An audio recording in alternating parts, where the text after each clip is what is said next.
Hi, good afternoon. My name is Father Rayappa. I am from India, from the Diocese of Vellore. Today I am going to talk about Laudato Si, Chapter 4, Integral Ecology. Pope integrates different factors in our society. We tend to divide environment, ecology, society, and economy. Everything is separating. That is business as usual. In a business as usual model, we tend to separate everything, isn't it? So economy, we give priority at the expense of society and the expense of environment and ecology. And society, humans, they want to progress and at the expense of ecology, environment, even economy. See, we have been dissecting everything, isolating everything. But Pope, he says that is a wrong approach. We need to integrate. It's a action plan which includes everything, and we need to find comprehensive solutions, Pope says, not for the time being. That is short-sightedness and long-term. That is what we need. That is what Pope recommends. So to have a long-term effect, we need to include everything: environment, economy, ecology, society, everything, culture. We need to include everything. So Pope is saying that there is environmental ecology, there is social ecology, there is economic ecology. All these three we need to integrate. And in other words, environment, economy and society should progress together, not at the expense of the other. And if at all they progress together. If they stay together. If they level off together. If they lose together. So don't separate them, because in union is our existence is possible. Unity is strength. Ekata. It's always powerful. Victory comes in unity. That is our motto in India, isn't it? So how did Pope write so beautifully? And also he writes cultural ecology, followed by the three, and then he writes about human ecology. All these things you can find in chapter 4 in Laudato Si. And it's a brilliant subject and brilliantly written by Pope Francis.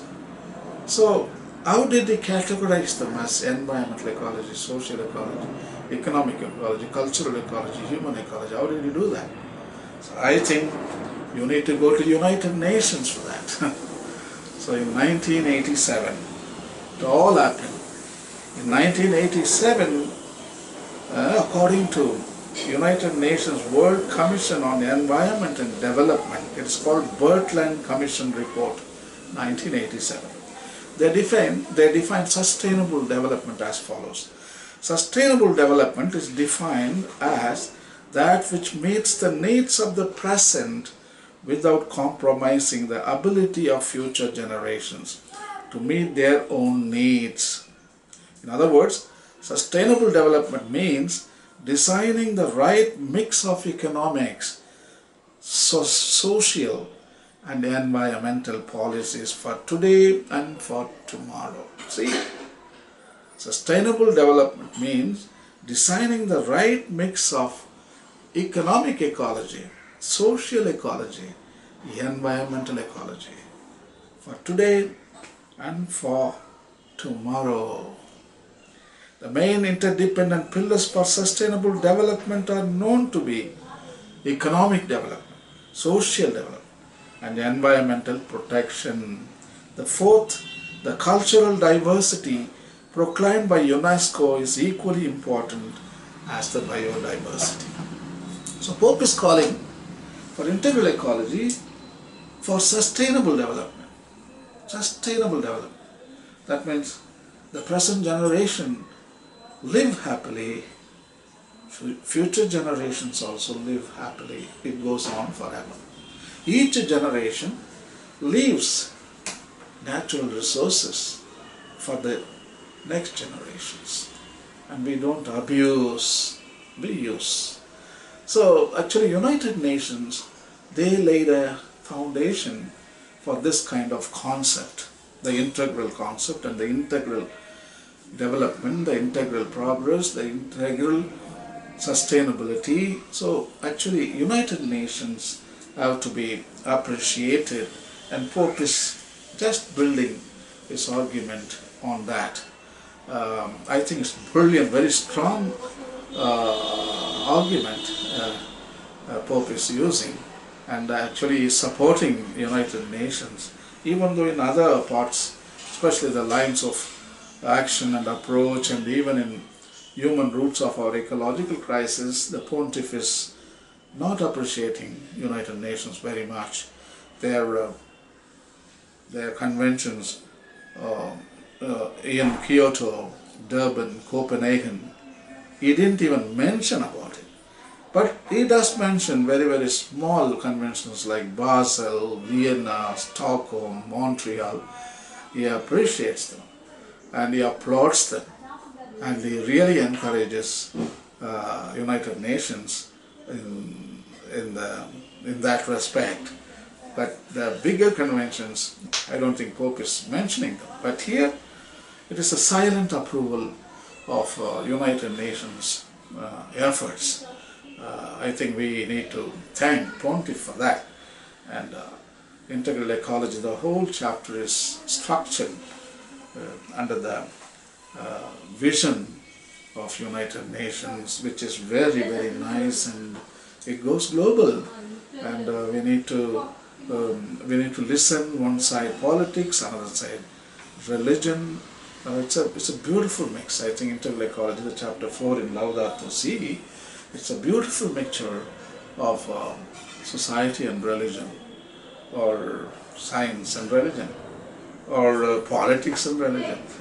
So I think we have a union. At last we were blaming, so many times we were blaming each other, isn't it?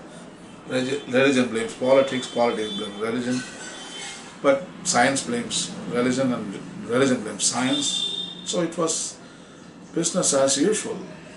We have been fighting like dogs and cats, but now thank God, chapter 4 is a beautiful indicator that humans can become one and we can achieve greater things, and humanity is one in chapter 4. So UNESCO, actually the UNESCO, the United Nations organization's sub-wing UNESCO, is also working to protect cultural ecology. Actually, I would like to read from the report of UNESCO, from the Director General, I think in 1987, I don't know, but his name is Irina Bokova.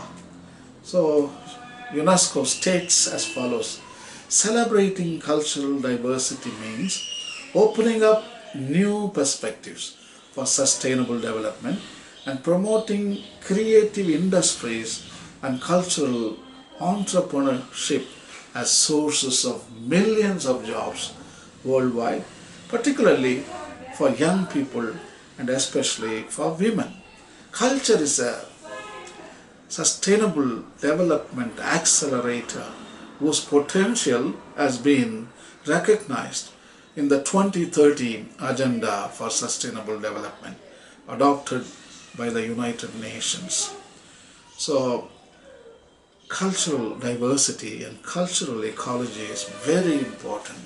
For example, in Indian culture, the preservation of trees and snakes and monkeys, it's a cultural preservation because monkey is celebrated in the epics of India, and almost monkey is a god, and snakes are revered as gods, and trees.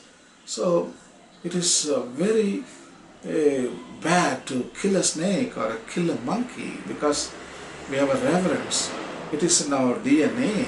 They are seen as holy beings, and we wouldn't hurt them. And even if you hurt a human being, sometimes you go to jail and you come back. But when you kill a monkey, I think you are remanded for life. What happened to the Bollywood megastar Salman Khan? He killed a buck, a deer. He shot at a deer. What happened? The rest of his life he is haunted by the lawyers and advocates and courts. See, it's all cultural ecology. In India, people talk about Panchabhutas: soil, water, air, akash, sky, and ether, fire. All these things, they are revered as revelations of God. So people venerated soil, they blessed the waters, and they worshipped fire. So what I'm telling you is all cultural ecology. This reverence comes with the DNA for those people who are born in that culture. So Indian people, they have it. And Westerners, they sometimes they are seen as very much materialistic, and Western culture is capitalistic, and they don't find monkeys, gods, and they don't. Ours is pantheism, they call it.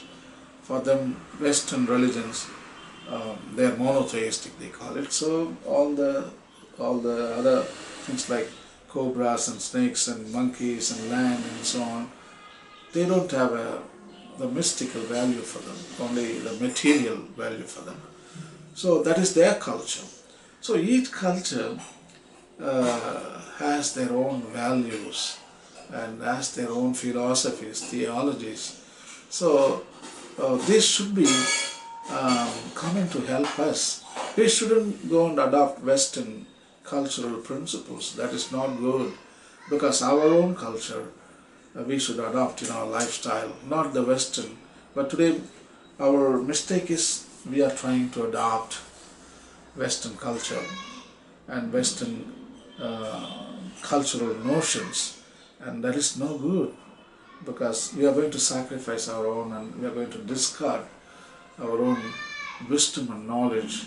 And rather Western cultures we could invite them to share our cultural opinions, and we can write articles and we can talk on YouTube, invite the Western people to come to the same paradigm, and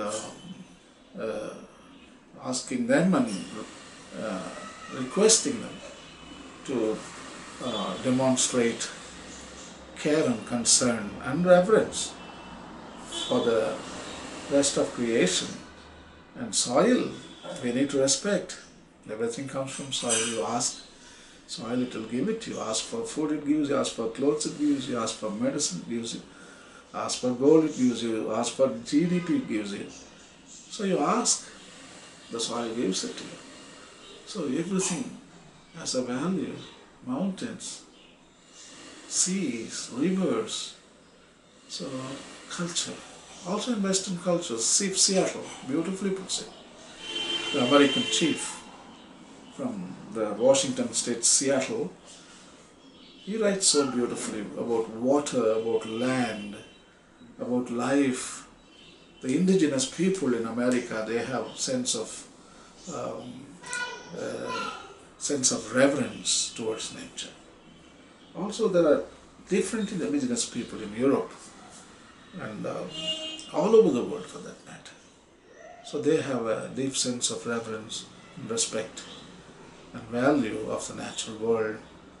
And I think only few generations we tend to discard all this wisdom, and we need to come back, and United Nations is calling us to integral human development. There is no single human development. Human development is combined with environment and ecology and society and economy. So there is no humans floating in the air. They are in the environment. So the environment is in them. So in that respect, United Nations is calling for human integral development. So Pope is calling the same. In Laudato Si, chapter 4, he calls it integral ecology. So United Nations and church, politics and religion, faith and science, they are one. Thank God we became one. We are not accusing each other. And I am very happy. At last, my eyes have seen. My eyes have seen the truth. My eyes are witnessing a greater change, a greater shift in the natural world. That is, we all come together, integral. So that is the success story of our generation. Thank you and happy reading Laudato Si. God bless and goodbye.